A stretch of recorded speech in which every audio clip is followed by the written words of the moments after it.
Oh my goodness, ladies and gentlemen, here we are. It is exactly on time. This is the first time I've ever been on time in my First life. time, the only time. Yes, And I you're here to actually, witness it, dear listener. I actually, I was even born early.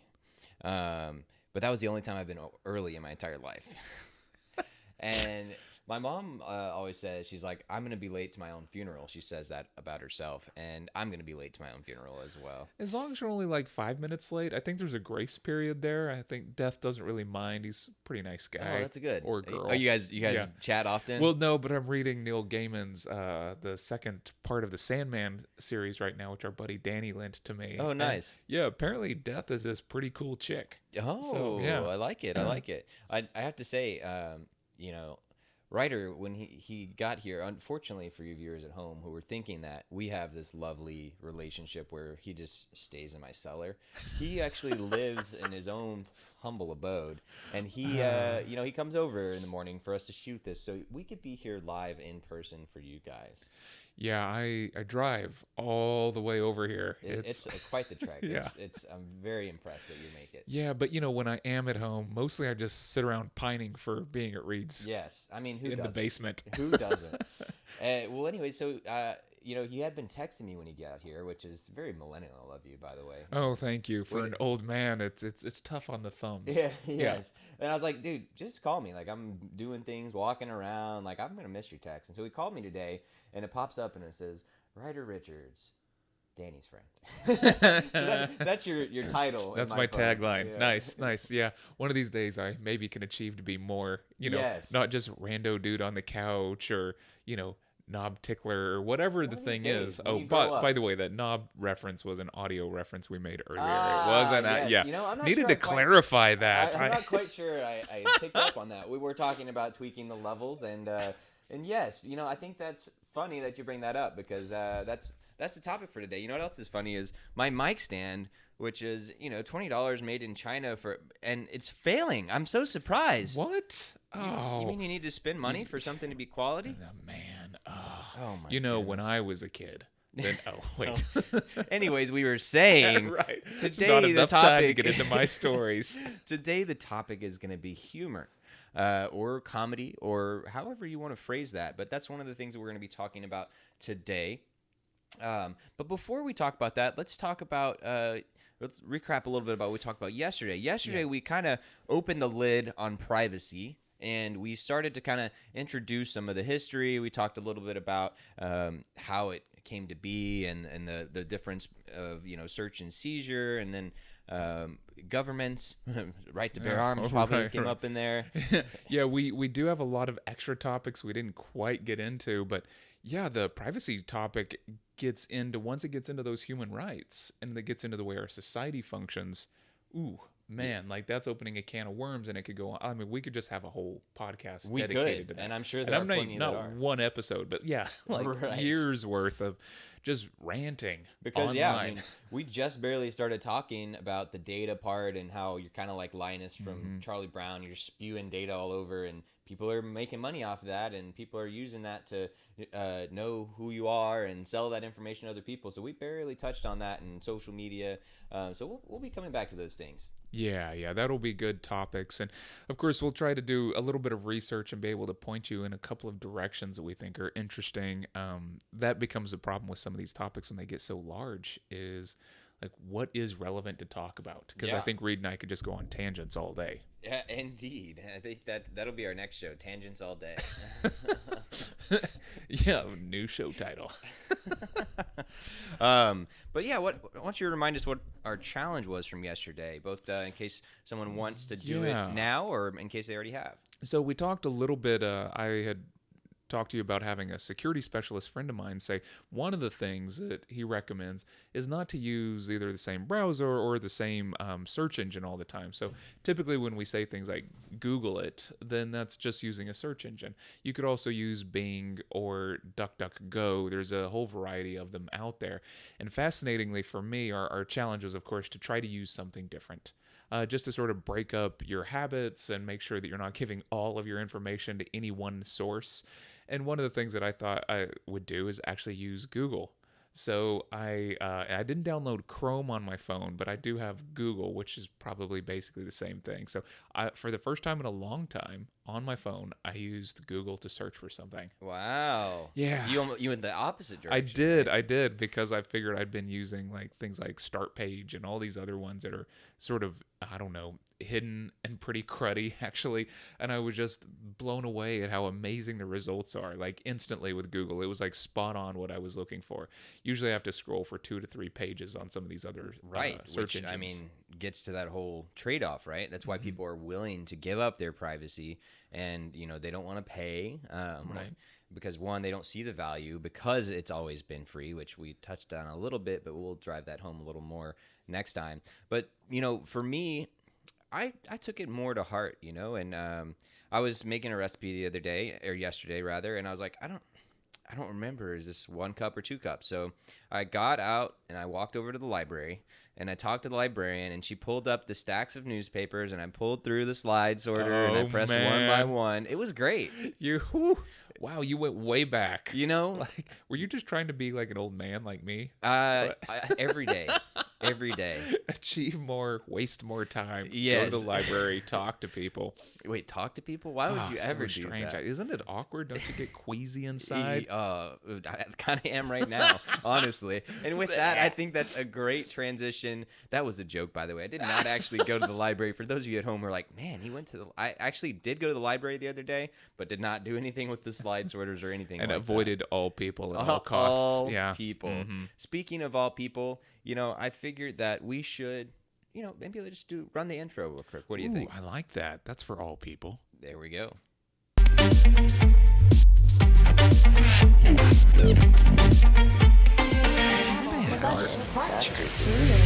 Helpful for life. Well, welcome to the show that is in the morning. We once called TBD, and we are still, we're still mulling around on it. I think we may end up with something else, but we're not sure. That's why it's TBD. Also, as you can see at the top, it's still called the morning show because that's the overlay that we had, and I didn't want to change it if I was gonna have to change it again. Well, that's very efficient of you and Oh, quite thanks. confusing for our audience, but we know that you're all intelligent people and you're in on the joke. Yes. So it's that's fine. That's part of what it is, and you guys are part of us becoming better people. Yeah, I mean, what else can we say? Yeah, you're helping us to become better by just giving us someone to talk to. Yes, We're- yes, we are. And speaking of better people, here's Writers Up Close for the day. Just inspiring men, women, children, Anyone that wants a patchy beard, librarians. come on.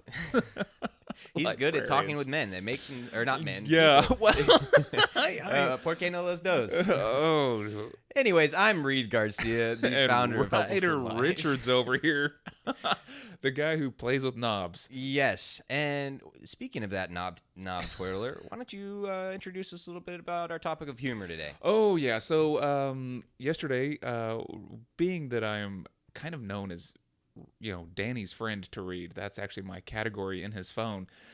Danny is one of these really funny guys, a mutual friend that we hang out with and really enjoy being around. So anytime we're around him, of course, humor comes up as something we just do naturally, which of course leads us to start thinking about how that works and why that works so well, and why we sort of get these endorphin rushes that last for long periods of time after hanging out and having a good time with our friends.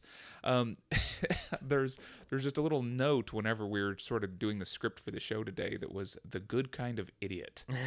So curious, Reed, where did that come from? Oh, the good kind of idiot. It's great because I was actually talking about you. Oh, perfect. Oh, that's great. Oh, Kazing. man. Yeah. And for those of you who are wondering who the heck Danny is, Danny actually made an appearance on this show last Friday, which would have been October the 8th. And we talked about, or was that 2 Fridays ago? Sorry. Guess it was 2 Fridays, So yeah. October the 1st. Man, time flies when you're having fun. Yes, when you're podcasting. And we talked about music, and Danny brought 3 very different songs, and is very interesting. I won't say more than that. Go check it out, October 1st, Friday, to see that. And so, yeah, I was talking about Danny, and I was like, hey, Danny, I think tomorrow we're going to talk about humor, comedy. You got any ideas for that? And I got to mention the first thing that he said naturally, which is one of the beauties of Danny, is that he is not afraid to go to the immature level. And we talked a little bit about that. When was that? Oh, a couple days ago. Yeah, that might have been this past Friday. Mhm. I can't remember. We'll have our producers do it in post. Yeah, right. Yeah. That was the day that we had the alliteration with the 4 P's. Yes, I do think that was Friday. But even if it wasn't, look for the episode, which will futurely be titled something along the lines of pouting. It was Friday for sure. Yeah, Friday the 8th. But anyways, yeah, we got into the whole like immaturity thing of like laughing about penises. Yes. Right. Why that is funny. Yes. Which And so is good. Danny naturally, I was like, oh, we're talking about humor and comedy, and he's like, well, you guys could talk about penises. I know you guys just touched on the tip of that the other day, but you could. And I was like, yeah, thanks, Of Danny. course. Thank you, Danny. Thanks, Danny. Yes. Keeping us grounded. That's one of the beautiful things about humor too, is that it really can sort of undercut some things and keep you grounded. Just, reminding you that you are a living creature in this world and Yeah. that there are silly things, and sometimes getting wrapped up in our own heads in whatever kind of serious capacity we're in. Yeah. Well, speaking of keeping you grounded, let's get back to how you're an idiot. So, Yes. So Danny was talking, and Danny's going into the Air Force, and we were talking about, he isn't an officer when he first goes in, but after a year he could become an officer. And he's like, I don't know if I want to be an officer or not, because I'm worried about maybe potentially having to deal with all those idiots. And I was like, you deal with Ryder and me all the time. And he's know. like, you guys are the good kind of idiots. Thanks, Danny. Yes. And I was like, yeah, good kind of idiots. I like that. So that's kind of where that came from. Yeah, there is kind of I would say a tremendous amount of forgiveness that comes with being the right kind of idiot, which kind of reminds me too, a while back I was reading a book and a guy brought up the etymology or history or whatever of the word idiot. It's apparently Greek or something, and it's idiota. Okay. And idiota basically means to behave as if you're in private when you're in public. I like that a lot, honestly. No, I really it's like that. really fantastic. And yeah. I would actually define that as the good kind of idiot. And I don't do this often, but I'm inspired to make a social media post about that where, it says, idiot, be more like this. Yeah, right. Well, and what's kind of fascinating about it is there's if you go back into the Greek, then there's home and social life and the police and and oikos. And so when you sort of break up these terms and start thinking about, there are different rules. The way that you handle your life at home, the things that you do in private, those are for you. But when you're out in public, then you at least need to be aware of other people, be aware of your role in the world, be aware of how you move through the world. And so there's this kind of fascinating breakdown, which of course to be an idiot is to behave as if you're at home whenever you're in a role that actually requires some sort of responsibility that you aren't stepping up to. So that's sort of the original use of it, but I think we could kind of flip that and use it differently today. Yeah. And just real quick comment on that. I mean, I think that it is good to have some things like that you are, right? Different roles, different, and kind of like we were talking about the other day with Known, and we've referenced a few times since, having those layers of software, right, on top Yes. of yourself. Those that, well, now I'm, at work, here's this software I'm going to load on that. Or, I'm at church, here's this software I'm going to load at that. I'm not going to yell out inappropriate jokes in the middle of the sermon. Always, just sometimes. Amen, hallelujah. Yeah. Kids, if you're listening, do not try that at home. It might be a great way to get you to never go to church again, but you will probably have some bad implications. Yeah, that I come don't from know. that. Weird how people take certain things very seriously, and whenever you make fun of them, they get really angry. Yes. So strange. I know. That's definitely something that we will talk about here today, because one of the other things that Danny mentioned that I thought was, I think we might have talked about as well, but I was glad to hear him bring it up. He was like, well, the beauty of the immature, quote unquote, humor, which we talked about, is it really maturity or not? And he was like, I think, the people who laugh at that more, who maintain some more of that childlikeness, he's like, the more like a child people are, the more human they are, and is kind of what he was saying. I'm paraphrasing, of course, and that kind of went hand in hand with, we've talked about that type of thing. Like the more that you I guess, fold and compromise who you are, what you're thinking. You know, the less creative you may become, the less emotional you may become. So yeah, it kind of tied in a lot with some of the things we'd been saying. Yeah, and that's, I mean, it's just an interesting point to keep in mind is there is something within society that could, and we'll probably touch on this later, but there is a tendency to mechanize people. And that's, a lot of that has to do with control. A lot of that has to do with the Industrial Revolution. Like, it can go back before that as well, but there's always sort of been this tendency. And if you're not careful, you can slip into it, and you can mistake that for being the authentic you. Right.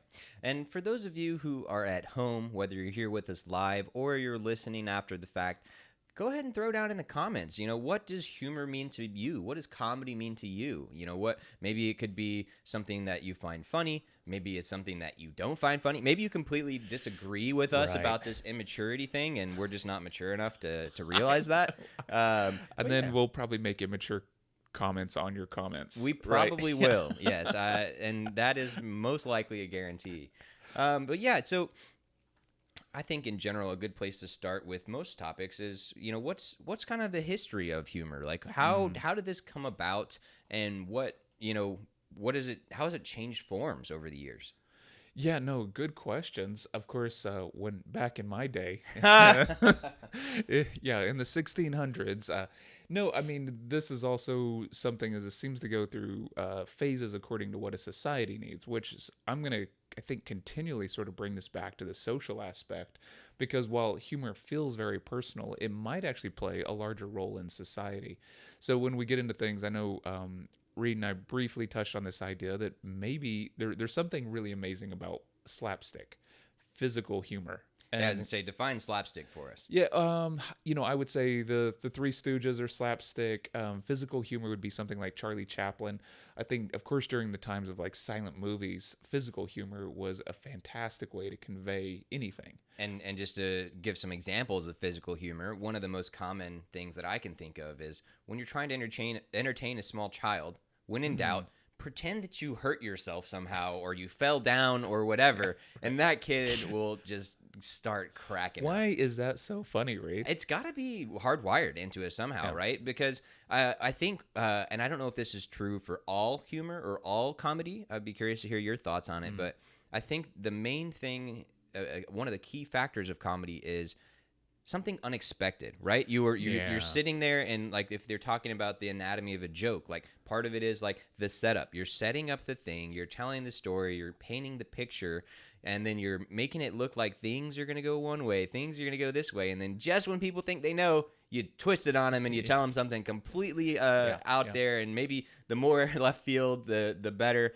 And then, you know, if that thing in left field happens to offend some people, that honestly often gets more laughs, and maybe some people get a little offended and they don't laugh, but then people are laughing at them, and then, you know, then there's that whole mix of laughing at versus laughing with, which, you know, we could talk a little bit now, or we could, you know, talk a little bit later. Yeah, let's hang on to that one for a second, because it ties into some of these things.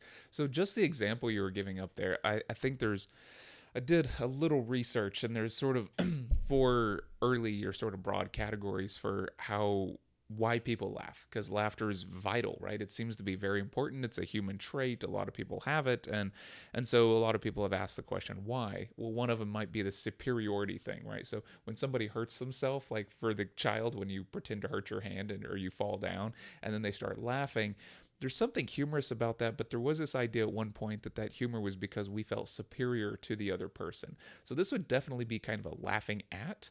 Like, if you're walking through the forest and you're, you know, talking about this, one of the examples I heard is you're walking through a forest, you're talking about opening a vape shop, and then you trip and fall and bust on your face, and all your friends are laughing at you.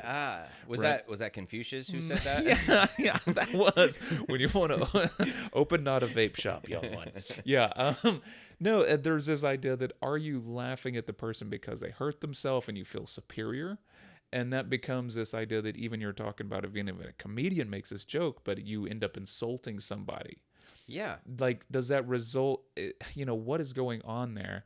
Now, this is a superiority idea. There's also this other one that's relief. And that there's a relief valve. I'm glad that you have the words to name the things, right? Which, by the way, I feel like is one of the things that I really like about the idea of the show is sometimes we're going to have some research that we've done. We're going to have some specific terminology, but other times we're going to come with what we think and what we know and what we've learned. And then we'll explain something. And then what I'm hoping is the more we bring in experts, they'll be like, oh, yeah, well, that's this thing and that's this thing. And, oh, you're completely wrong about that thing. That's a common misconception. So this is a great example of that because, I was about to say, for me, the first thing I do when something like that happens, it's like a check to see, okay, are they okay? Are they really hurt? And then it's like, oh, no, let's laugh about it. And this also applies to children as well. We're just going to keep talking about kids because they're great. They're a great audience. But we're going to talk about who's hardwired to do certain things. I mean, children and childhood development are interesting things to look at because once you've been indoctrinated and cultured into a society, who knows why you're laughing? Yeah, but when a kid laughs at something, maybe that's what we're wired for. That is a very great point. And one of the you're making sure they're okay, right? And making sure they're not hurt. And then you're laughing, one, to kind of break the tension of the situation. And especially if it's a kid who's fallen, you're like, hey, you're okay. Like, you're really not hurt. I can see, like, maybe you screened your knee a little bit. You're fine. Yeah. Like, ha, ha, ha. Oh, that was a close one. This was, right. Which is kind of interesting as well. It's like, we're going to use laughter to relieve the situation. Let's get past the pain of it. Everything is okay here. And in your case, when you're walking through that forest and you trip and fall, like, I'm going to laugh, but you might really be hurt. Being as old as you are, it's like, oh my gosh, you got to be careful. Oh, that's funny until Medicare kicks in. Now you have to drag me out of the forest. Yes, exactly. No, it's kind of, and then one of the other ideas too is, so there's basically 4 ideas, but if we go into, I guess the first one being like the superiority, and then we have relief, and then the one you were talking about where you kind of have a setup, and then there's an alternate sort of ending, right? Where this is the way most jokes work, is this idea of incongruity. Like, we are building something, a storyline in some certain context, and then there's a shift at the end. So it sparks relief, but it's also funny because maybe the story didn't go where we expected it to go. So there's expectations and then getting those disrupted. So there's a little bit of pain in there because we often have empathy during the storyline. Okay. And then all of a sudden we're kind of nervous. We're caring for this person, which is one of the things that sort of undercuts the superiority idea, is that if you are empathetic, if you actually care about people, then you're not laughing necessarily because of superiority. You're laughing because of something else. I'm laughing because I care. Yes, because this is how I show I care. That's pretty good. But it's interesting because I don't know that I've ever thought about humor and comedy being so closely connected to our feelings, right? And I would think and wonder, like, hey, does that mean if I am more connected with my feelings and have less layers of hardness and armor and stuff on top, like, am I going to be more likely to laugh at something? Do you think that has any truth to it? Yeah, I think so. Especially when it gets into terms of this hardness and armor. The reason a lot of people might need that is for to see themselves a certain way in the world, confidence, and to be laughed at oftentimes means to be derided or not taken seriously. And the people that probably need a lot of armor are people who really want to be seen and taken seriously. So if you're the dictator of a small country, for instance, and somebody's on the corner and they're making jokes about you, Wait, you mean like someone making jokes about someone's hand size or something like that? Something like this, yes. Or their skin tone being, kind of like Cheetos or whatever. If you're making jokes about somebody and somebody has a fragile ego and they need that kind of, I don't know, whatever it is, power does seem to wrap itself up in these kind of armor. And one of the ways to undercut it is, of course, humor. So yes, if you bump into somebody who can't take a joke and doesn't take a joke, I tend to think that there's something else going on there that has something to do with insecurity and needing to be taken seriously. Well, it's funny because, that it's kind of a two-way street. And it actually, I feel like when that person who's the target of the humor is like more insecure or whatever, which makes them in some ways a better target for that joke, it actually adds that superiority aspect even more to the ones who are the ones who are laughing at, right? Yeah. And so they kind of like, it's like, oh, And and this is like a classic technique for like avoiding bullies, right? And I was the worst person to try and make jokes at or bully when I was growing up because I leaned into it, right? And I was on a soccer team with guys at the high school, and people would be like, and I was part of this for other people, like talking about, oh yeah, your sister, haha, your mom, those types of things, right? Classic. And so yeah, people would be like, oh yeah, I was having fun with your sister last night, and I was like, yeah, me too. That was really cool. I had a great time. Like that one position you did, that was awesome. And then they just kind of like, yeah, you were supposed to get hurt by this, right? And you were supposed to get angry and mad. And I'm like, yeah, my sister was supposed to get hurt too, but she's still fine. Yeah, well, it just takes all the wind out of it, right? These sort of attempts to hurt you that are deflected with humor, and then the person doesn't really know what to do. There's no place left to go. This is kind of a fascinating thing, is to just be able to roll with the punches. It's something that is weird that we're probably taught in youth. I have some of the same experiences growing up and playing sports. It's easy for people to want to bully somebody. And then within that, the minute you show them that you can be hurt, they try to go in twice as hard. Right. And so there is a kind of armor that happens through humor and as a way to navigate the world. I don't know where to go with that, because that's just a super fascinating, when we're talking about feelings and we're talking about laughter. To be laughed at isn't fun, but also to have to fall into a world where you denigrate your sister for a joke to protect yourself from being bullied. Like, no one wants to be in this world. Right. But, and one of the strings you're tugging on there, which we'll talk about a little bit maybe, is the tragedy linking to comedy, right? Mm-hmm. And how the comedy, drama, and how those can be so tightly connected. But before we talk a little bit about that, I wanted to see, for those of you who are just joining us, we're talking about humor, we're talking about comedy, and Ryder was walking us through a couple of the different types of humor, or why things are funny, I guess would be a better way of saying it. And so far, we talked about superiority. When one person or a group of people is using, or they're feeling better than whatever it is that they're making fun of. That's one reason why things can be funny. Another one is relief, which is... Yeah.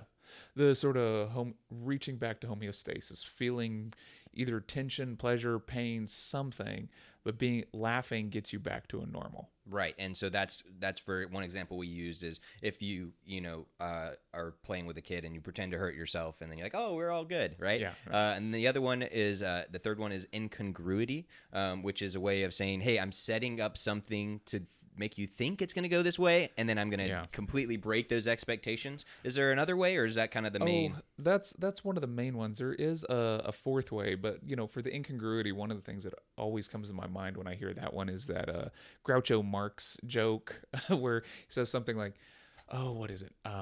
Outside of a dog, a book is a man's best friend. Inside of a dog, it's too dark to read. Oh, yeah. I'm glad you laughed. Yeah, because this would have really been bad if you didn't. I was wondering. I was like, where's he going with this? And but that's the thing too, with an audience of one, right? Yeah, right. And I want to talk a little bit later, so we'll put a pin in it for now. But what humor is meant, like for me and personally. So we'll get back to that. But what is this fourth? The fourth one is kind of, it takes some of the strengths of the other ones, because of course you can understand that it's hard to, if we had a superiority issue, well, I might feel superior to flowers and insects, and I might just run around laughing all day because I'm superior, right? Which is completely ridiculous. So there's some parts of these theories that don't really work out. So a guy named Henry Bergenson, he took these and wrote an essay on laughter, and he sort of combined several of them, and his idea was that when we tend to laugh, it's because the mechanical is encrusted upon the living. Encrusted. That's the quote for it. Yeah. Mechanical encrusted upon the living. I like it. Yeah. So I use deep voice when I go to quoting.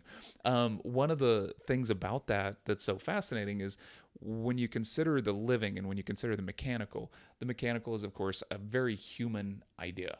And the real world, gravity, air, trees, right? They're just doing their thing. They're not intrinsically funny. There's nothing else about that. And the minute you start trying to make plans, like building a vape shop, right?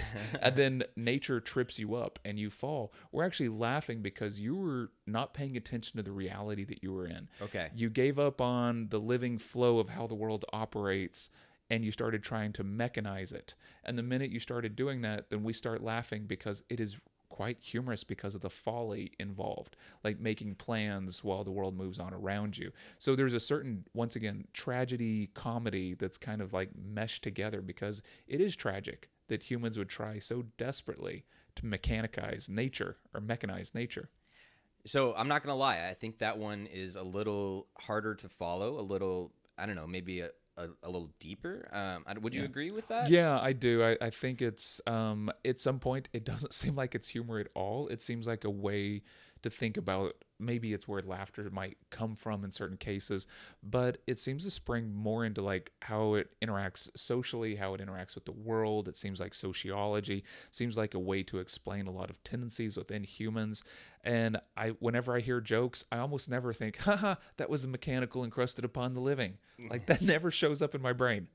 You know, and I also was wondering if it's less of a, oh, hey, here's this scene kind of thing. Oh, that's funny. More of a longer build up type of thing, like a grander thing. Like, and maybe like within media, you could see this.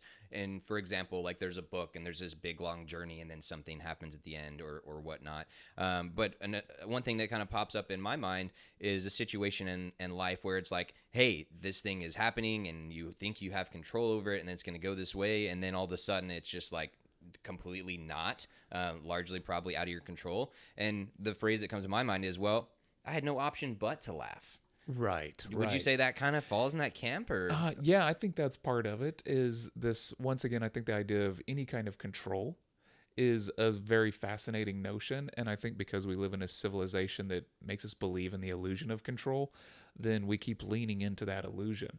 And so when that illusion, or that little illusion bubble is popped, well, then that you're only left with a couple of responses, crying or laughing. Yeah. Well, I'm sitting here and I'm thinking about a story you told me the other day about a contractor who was coming to your house. I, out of respect for your privacy, as we talked about yesterday, I'll let you decide whether or not you want to tell that, but I thought it was relevant. Oh, no, you go ahead. Go ahead. Yeah. So writer is telling me the story about how he's building this shed. And, shed, honestly, is, in my mind, when I think shed, I think of something rickety and old. So I don't know. Have you ever had any thoughts about that word? Yeah, shed is funny because it reminds me of like she shed, Oh. which is the small little portable garages that, they made. It was popularized in a commercial where a lady made a little room for herself. Yes. She-shed. And Nice. so I guess I've got a he shed, and He-shed. and it's on steroids, because why build one unless you're going to, go overboard? Yeah. I think a more accurate name probably is a shop. you Yeah, know? yeah. This is pretty much it's a 30 by 40 workshop that's about, I don't know, 18 feet tall. Yeah. And for those who like metric, convert those real quick in your head. 12. Pretty close. Oh, I don't know. Pretty close. But anyway, so the building construction, especially nowadays with all of the logistical issues and job and manpower issues that have come up because of COVID, building has been, it's always been a complicated thing where things are going to go wrong, but I think it's been amplified within this past year or so. And so you were telling me a story about how you had a contractor come up who was, I don't know what he was trying to do. Let's just say the electrical or something. Like he came in, he's like, oh, I'm going to do this thing. But he came on the wrong day. Yes. Oh, and he lost it. He just completely lost it. Which was funny because he had the phone call, he was advised on when to show up, and he just showed up on the wrong day. And instead of saying, I will come back tomorrow and finish the job when, all the steps have aligned. And I'll make more money. Right. Because I would actually finish the job. He just lost it. And so he angrily approached the guy, started tensing his fists and yelling at him real angry. And we're out in the country where it's probably illegal to shoot somebody, and it's Texas. So it's Texas. Yeah, you never know what's going to go on. Yeah, so there were, fists clenched, voices raised, puffy chest going on, the whole thing. And the funny thing is, the guy that he was threatening just started laughing. I think the guy that was angry just didn't know how to handle it. You can either at that point double down on anger and take a swing, or you can realize that this guy might be dangerous. Yeah. Because he's laughing in the face of danger. well, and he's the perfect one to do something with my sister, because I could have made that same Oh, joke and he would have been man. like, wait, I don't know what to do with that one. Yeah, oops. And what a transition, huh? So I just thought that was a relevant story. So the 4 kind of reasons why things are funny, we've got superiority, which is where you feel like you're better than whatever is going on. There's relief, where, for example, you think something is bad or hurts or whatever, and then you use something to, oh, it's not that bad. Ha ha ha. You kind of get the relief there. Yeah. And then there's incongruity, which is where you have some sort of setup or thing like that where you think it's going to go one way and it changes at the last second.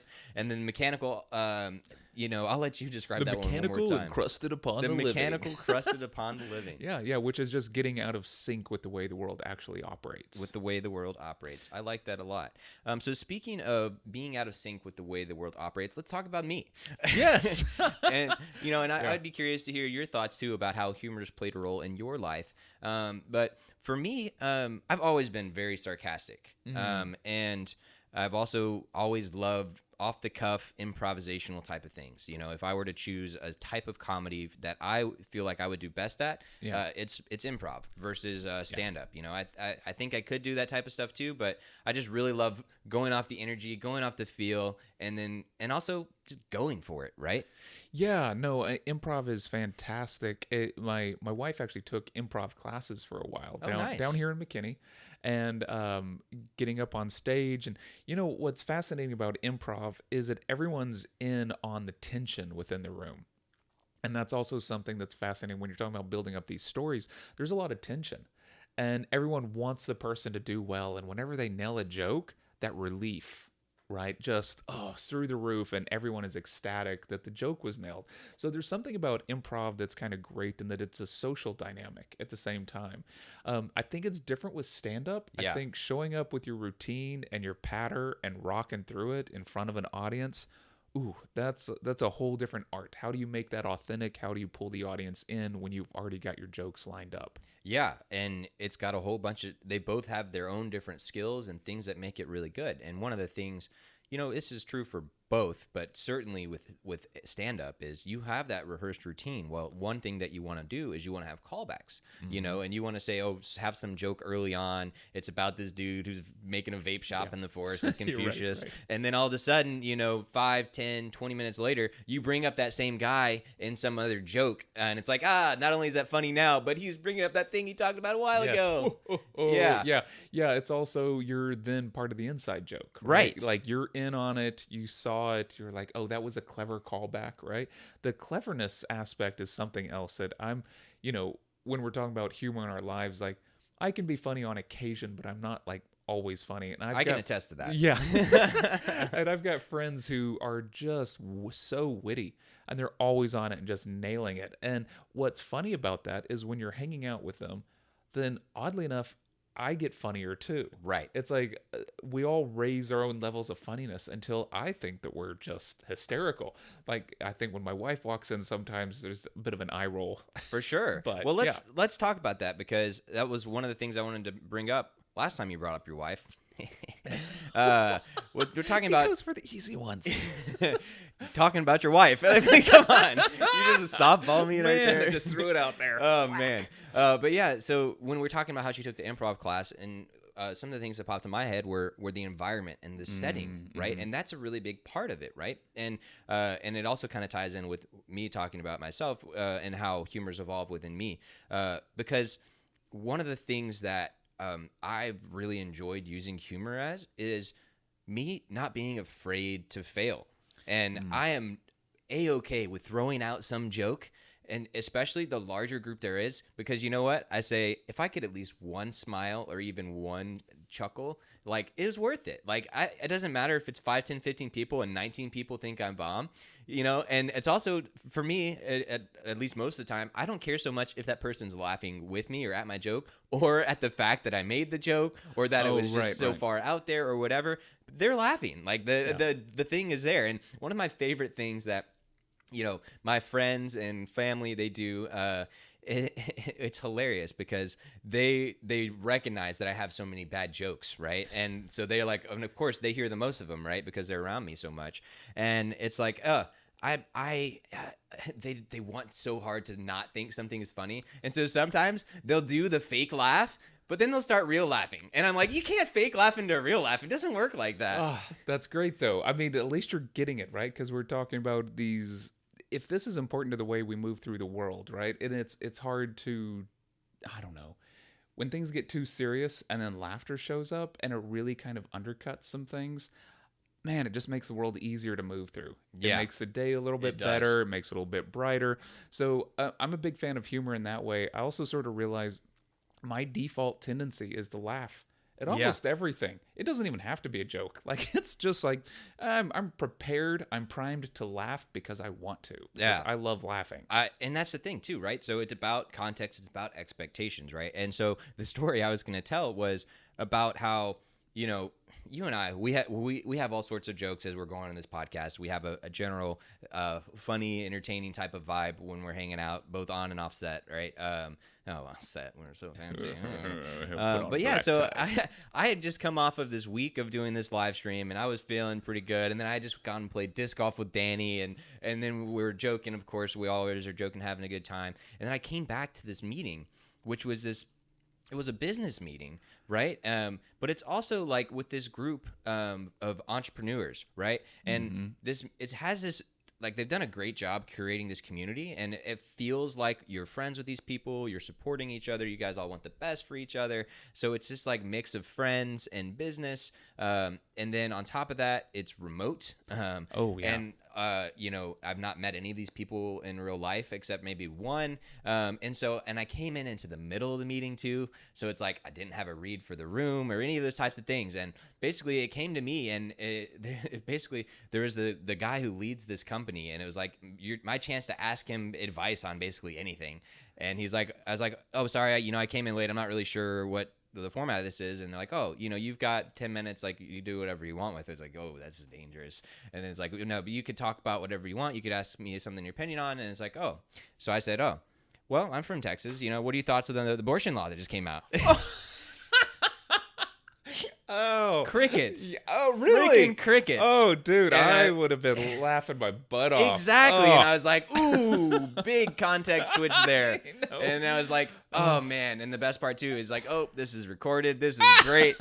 Unfortunately, it was a group of, I don't know, 5 to 10 people. And they are people that I feel like safe and comfortable around. But also, I was just announcing the live show. And I literally had just told the other guy, who has a very wholesome brand, very like, positive, encouraging, all those types of things. And he had just gotten done talking about how taking risks, and he's in the stage where he's growing the company and the struggles of, hey, there's these things that I want to do, these ideas I want to have, but now I have employees, and they're kind of stress of, oh, well, if I do that and make that risk, then I'm affecting all these people's lives, health insurance, things like that. And I was encouraging him, like, look, man, like, you're a great person. This is a great company. You have been doing this for a long time. People know you're a solid person. Like, they will forgive you and come to your defense. Like, you're not going to get canceled because of something you said. Like, you have thousands, if not millions of people who know what you are, what you stand for. Like, they'll give you some grace because they know who you are and all of this reputation you built up. So I just got done saying, like, take more risks, try more things. And then I was like, oh yeah, and I have this live show. And then like the first thing I say is like, abortion. And it's like, ooh, they're probably like, dang, this guy's got a live show. Oh my gosh. Well, it's also sort of funny when you're talking about context. One of the things I'd read about lately was what happens within these social dynamics, especially when you're in something that's like a conference room or a board setting, is that oftentimes somebody has to take the lead in laughter, right? Somebody has to take the lead in moving through and then that gives other people permission. So a lot of times within a social dynamic like that, people are looking for permission. Right. And I find that to be just sort of, we were talking earlier about the idiot and people attempting to, in this role, I can only behave this way, right? And they sort of like lock down their internal self within these places. And this might have been a great place to actually let loose that internal self and to really make some long-lasting connections. I mean, it's fantastic to be talking about, the struggles with your company and getting feedback and advice from people.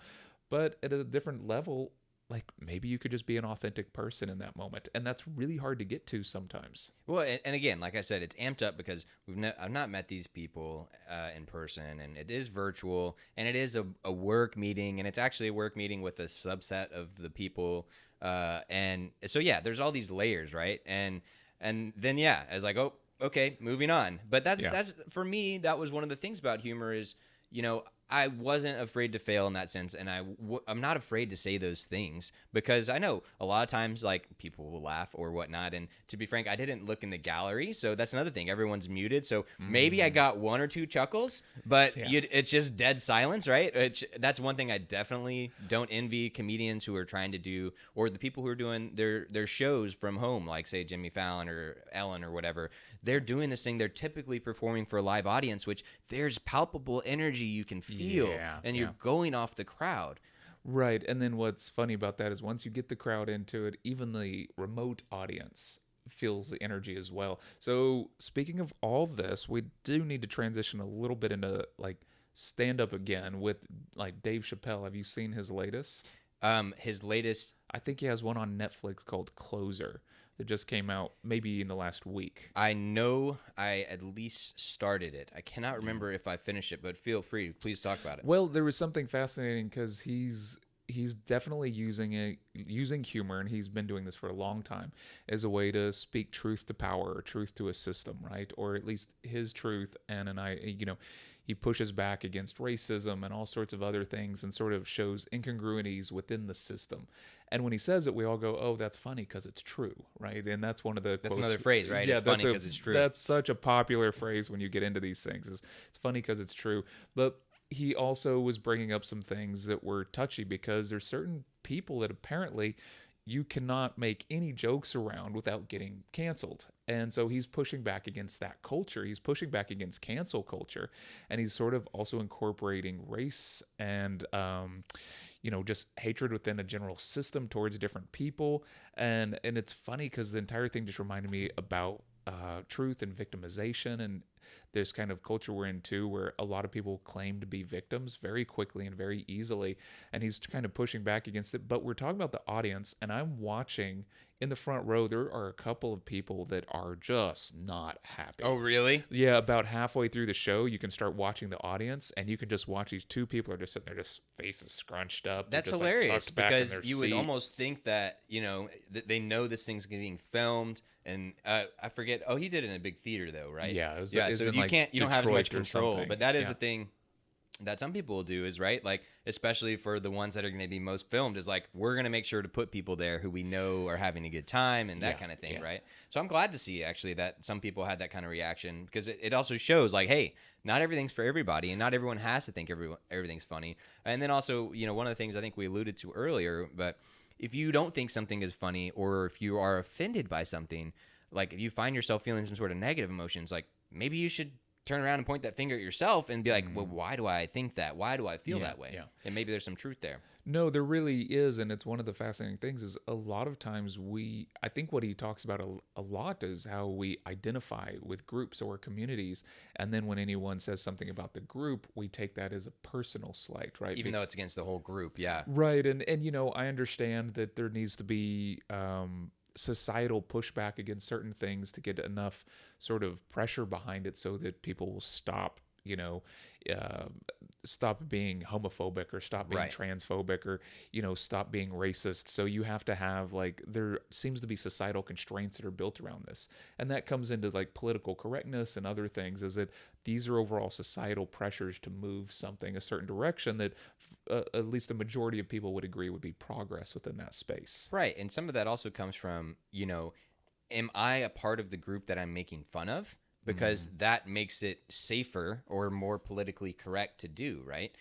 Yeah, I think we're in a space now where only if you're part of that group can you claim to have the inside knowledge to be able to say something about that group. It doesn't mean your group will thank you for it, but at least you can say, this is my authentic reality. I was born in this group. I was raised in this group. And that's also sort of another spot that we've gotten into as a society now, where you can't be or play anything out of sort of your biological self.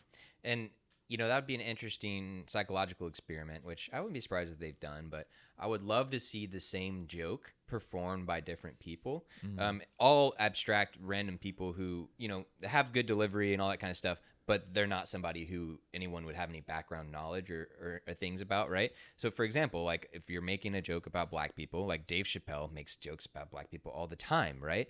If he's up there making these jokes, saying these things versus, say, Jeff Bezos or something like that, it just has a different feel. It definitely does. And, of course, Chappelle is a master at this, and he's been doing it for a long time.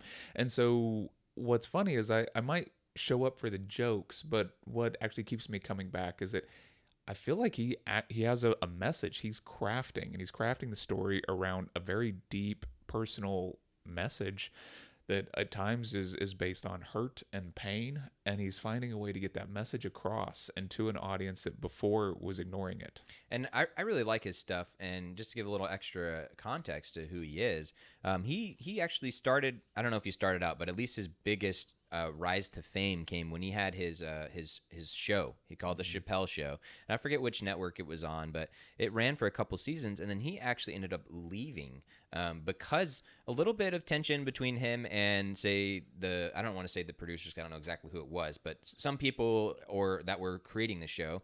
And then also he found some struggle and discomfort with when the jokes he was talking about, right, and making fun of, for example, the lower class or black people or whatnot. And he was feeling that tension of like, all right, yes, there's jokes, but I also do like feel these certain things and think the world should be this way. And he was feeling kind of tension among all these things. And he talks about this a little bit in one of his other stand-up specials, which you can watch on Netflix. But one thing I wanted to point out was that I think that's kind of been a trend in stand-up comedy. And also, as Danny was mentioning when he brought up this, the rise of stand-up, he's like, now is a great time for stand-up. There's so many specials. There's so many people. People have their different spins, and, there's a lot of more diversity now, and the people who are doing stand-up, at least on this scale and at this visibility. But that seems to be a trend, Danielle and I watch a decent amount of stand-up specials on Netflix and other platforms.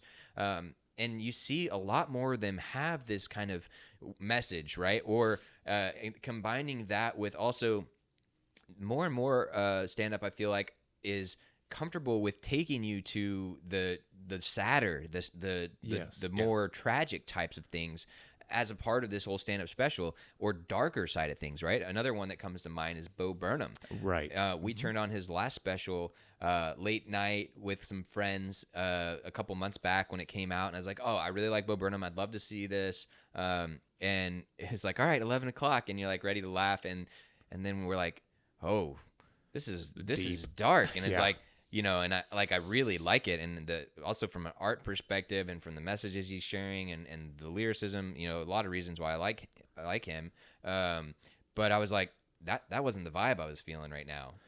Yeah, that's something else about this, is it's some of it has moved. It seems like back into the theater, and we're getting more of that tragedy with the comedy now. But there's also guys like Jim Gaffigan or something, right, who is just lighthearted all the time.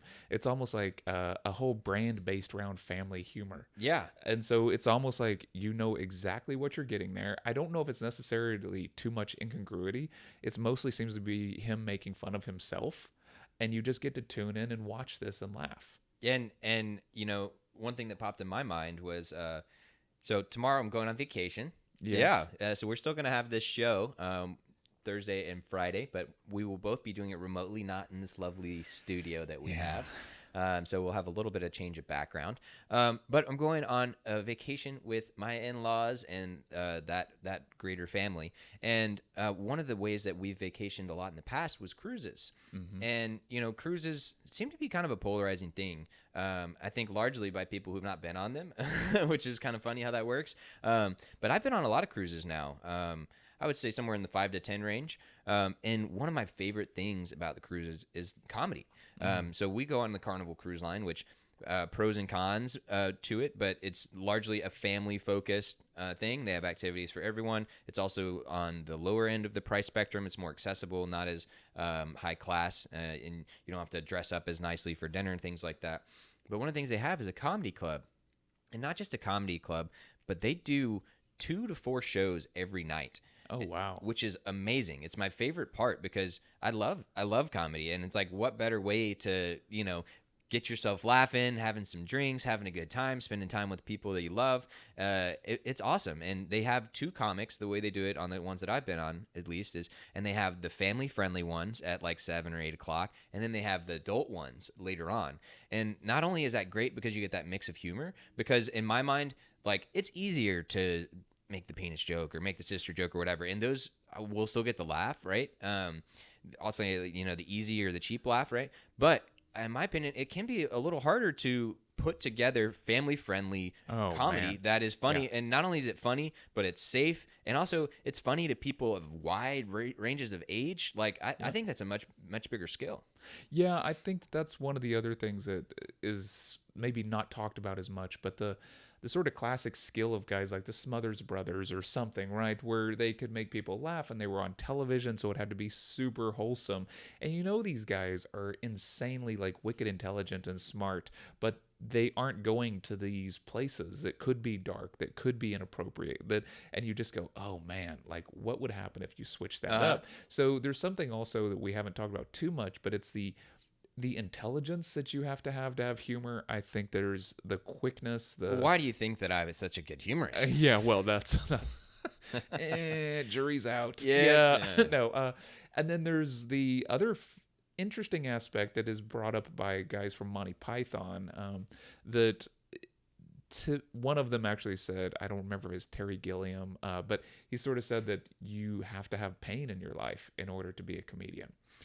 Yeah, well, it's interesting you said that, because I was just listening to this podcast, which I think I've shared with you before. It's called No Dumb Questions, and it's I won't get into what it is, but they were talking about The Hobbit. Yeah, and they had just read through The Hobbit again as grown men versus being a kid when they first read it. And they were talking about, like, now that I've seen it through this adult lens, I have so much more of appreciation for it, and it's like I can tell, like, this guy has lived, like some of the way this book is written, like he's felt some of these things, he's seen some of these things in the world, and that's affected, like that has made its way into this entire world because he has felt those things and because he has seen those things. Right. Yeah, and that's honestly one of the things that I used to look at as weakness. I kind of talking about how it's taken me 4 years to get to this point with my company, and some people are like, to what point? What are you even doing? Right? But that's one of the things that I've really cherished, is that it's enabled me to feel a lot more of these range of emotions and see a lot more of how the way the world works and why things are.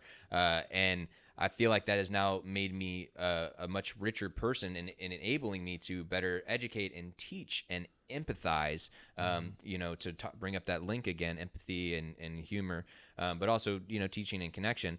That's one of the things for me that, getting the access and feeling all this bigger range of emotions, higher highs, lower lows, I feel like it's made my content and stuff better, and also my humor, Yeah, no, it does. Like living experience is great, but a lot of some of the things they were talking about was early childhood trauma and pain as something that humor was an escape from. It was a way out of. It was, if you could keep your parents laughing, then they weren't fighting. Yeah. So there's some really dark stuff it can kind of get into.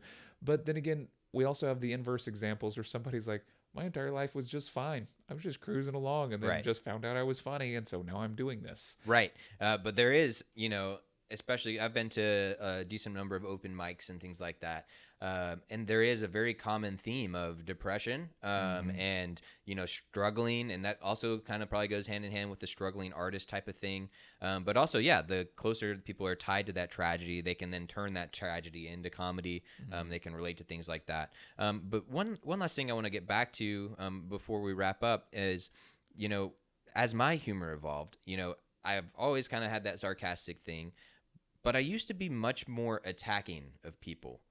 And I used to, and that kind of hurts people's feelings. And especially, and sometimes that's visible and other times it's not, right? And a good example is, and I caught myself doing this the other day, and, I was like, I need to not do that. But I was like talking about a buddy's dad bod or, receding hairline or whatever. And it's like, yeah, maybe that gets a laugh or maybe that gets a chuckle, but that might be something that they're actually insecure about and they worry about. And, and obviously that's a person by person type of thing. But yeah, and I wanted to share, this is, my mom had a similar type of struggle in her life. And she actually had someone come to her one time and be like, hey, like, you're really hurting my feelings. And, I would like for you to stop. And that was like a wake up moment for her. And just like for me, I think for her, it's a struggle still sometimes too, because it's like, hey, I'm trying to have a good time, making jokes, things like that. But less so at the expense of others. Do you relate to that at all? Oh, for sure. Yeah, I think we've all done the thing where we're trying to be funny and be in the moment and let loose, and at some point, this thing just presents itself. It just pops up into our brain and Yeah. it runs out of our mouth, and we didn't really run it through the empathy filter. And maybe in the moment it's getting the laugh, but you know, so we were talking earlier about these, the need for armor, and whenever, and sometimes people feeling laughed at rather than laughed with. That's all difficult. It's difficult to gauge, it's difficult to do, and to sort of stay positive within this space. Because I think that's the funny thing about it. We want to laugh because we want to bond and stay positive.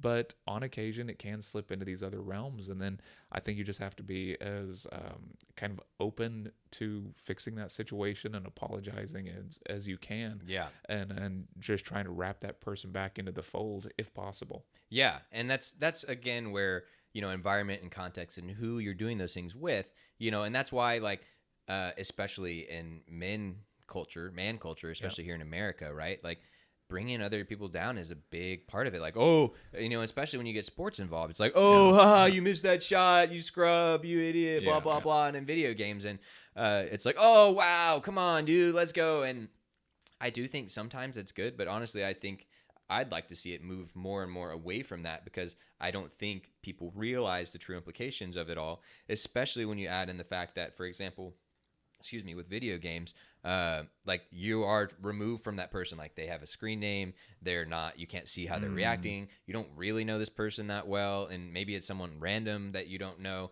And so it's like, I think it has more negatives than positive in that sense. But if it's your close buddy and you guys have been friends for 20 years and you know how they really feel about things and all that kind of stuff, you can know which buttons are okay to push and which ones aren't. And I'm okay going a couple minutes over here, because I wanted to ask you and give you the chance. I mean, how has humor been a part of your life, or how has it changed for you? Whether that's like the way that you have joked around, or the way that you found yourself laughing more or less at certain types of things. Field that however you want. Oh man, I kind of instantly start going to these sort of darker places of trying to be funny as a way to fit in, and trying to be very humorous in certain contexts so that I could get attention and I could feel loved and all those kind of things. And that's, it's not that I wasn't loved, but I guess I thought I always needed more. Yeah. And so there's something really interesting too about getting to a place where you can be calm enough to not rely on humor, not relying on it. You can still tap into it, but it doesn't maybe have to be the default of how you move through the world. Being able to, like, just sit there and handle something deep. And that can be disappointing to people if they're not accustomed to you behaving that way. But that's okay. And you've identified as a people pleaser before, right? Yes. Yeah. So that was probably connected, right? Oh yeah, totally connected. Had to sort of, and this has just been coming about in the last couple of years, but just getting to a point where maybe humor isn't the space to have to go into all the time, because humor can also be a tremendous distraction from other deeper levels of emotion. Once again, it sort of can exist at this relief area, or tragedy and comedy and superiority, which are deep things. But if you keep on switching the conversation out of sort of bonding and empathy into humor, I think it can be difficult. So yeah, I've gone through some phases thinking about that and how to deal with it. And I think it has a time. Yeah. And I don't always get the time right. And sometimes things need to go humorous and I stay dark. Yeah. Well, and that's the thing, to ties in very well with kind of like what we were talking about with Bo Burnham and things like that. And we actually saw him live back when we lived in LA, and it was cool to see him live. But also I found myself thinking, like, man, like, okay, like, how much of this is part of his act and how much of this is like really him and how he's feeling and thinking. And then I know you can't judge a person based off of one encounter with them on any day, especially if it's only for a short amount of time, right? But we saw him like out on the street or like on the sidewalk after the show or whatever, and like glancing at him, it's like, oh man, he looks sad or depressed, and it's like, huh, like, and then so that kind of deepened that line of thought, like, oh man, like he might be deeply troubled, and it's like maybe there's some truth to that, maybe there's not, but we make up these narratives in our head that this person is just a hoot to hang out Yeah. with, and then you're just like, maybe not, maybe they just turn it on stage, and then afterwards they're just like in a total funk. And so then, to wrap up for today, we talked about humor, and we talked about one of my favorite definitions of idiot, which give it to us one more time, roughly. Oh yeah, to behave as if you're your private self when you're in public. I like that, and I'm gonna tweets the book that later or something. We talked a little bit about the evolution of humor, not a ton, but of how it used to be a little more physical and slapstick, and then it kind of shifted more as the media changed and as people responded to it. And we talked a little bit about why things are funny. We talked about the four main reasons, or four of the main reasons, which was the superiority, feeling you're better than someone, or the situation. The relief, where you think something is bad, but then it's, oh, no, it's not bad. Ha, ha, ha, that's funny, as if someone got hurt, but then they're not actually hurt.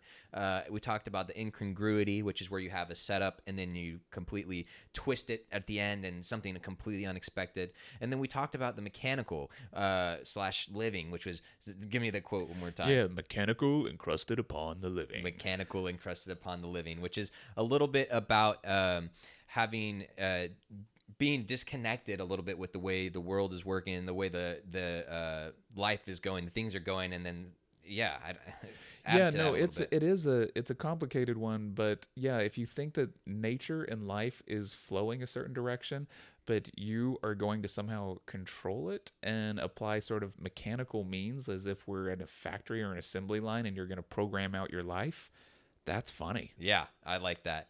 And we talked a little bit about stand-up. And one thing we didn't mention, but I'll say real quick, is if you are an aspiring comedian, listen to me now. Do not attack your entire crowd. Like, if your set's bombing, just lean into it. Like, oh yeah, that sucked. That maybe wasn't funny. Maybe tonight's not the night. Maybe these people aren't the people. But do not say, wow, you guys are the worst, because you think that's going to make the crowd more likely to laugh at you. Oh, no. Weird. It's huh? a resounding no. But and I get it, because it's like defensive and you feel attacked because like, oh, my jokes aren't landing, that kind of stuff. So the first thing people do is lash out. Oh yeah, no, it's because it's you're being very vulnerable when you're up there doing that. And so whenever you're vulnerable and the other person does not reciprocate, it tends not to go well. You got to be very strong not to react negatively to that.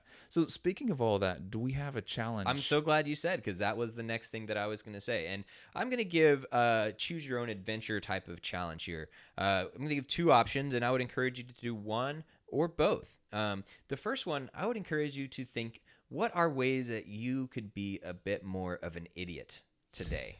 And when I say idiot, I'm using writer's terminology here, which is being more of your private self in public. What are maybe some ways that you've been too guarded or too locked down? Maybe you've been in a meeting and someone made a joke that you thought was funny, but you didn't laugh because it was in the wrong context. And or maybe you want to show another side of yourself to people that you've been hiding, or maybe you just want to start doing something. I'm a big fan of anything that gets you to being more you and less what other people think you should be, or even worse, what you think that other people should be. Or sorry, what you think other people think that you should be, right?